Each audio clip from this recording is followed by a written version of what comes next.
ისრაელის ბიზნესის საქართველოს 8 დეკემბერს თბილისში ბიზნეს ფორუმი გაიმართება, სადაც 50 საინვესტიციო პროექტის პრეზენტაცია შედგება. ღონისძიებაში ისრაელისა და საქართველოს სახელმწიფო უწყებების ხელმძღვანელები მიიღებენ მონაწილეობას. ისრაელის წარმომადგენლებისგან საქართველოს ისრაელის ბიზნეს პალატის პრეზიდენტმა იციქ მოშემ ქვეყნებს შორის პარტნიორობის გაღრმავების პროცესში მხარდაჭერა უკვე მიიღო. ორგანიზატორების ინიციატივით ღონისძიება ებრაულ დღესასწაულ ხანუკას დაემთხვა. ჩვენი ფორუმი ემსახურება ამ ორი ქვეყნის შორის განვითარებული ეკონომიკური ურთიერთობების წარდგენას ახალი მთავრობის მიმართ და იმ სამომავლო პერსპექტივების განხილვას, რაც იქნება ამ ქვეყანას შორის.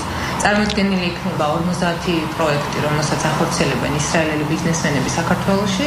ჩვენ 10 წელი ვატარებთ ბიზნეს ფორუმებს საქართველოს და ისრაელის შორის, მოქმედებს საქართველოში თითქმის 15 წელი. და ჩვენთვის საქართველოს-ისრაელის ურთიერთობები ეს არ არის მარტო ციფრები, ეს არ არის მარტო გრაფები, ჩვენთვის არის რომ ეკონომიკური ხიდის აშენება ორი ქვეყნის შორის.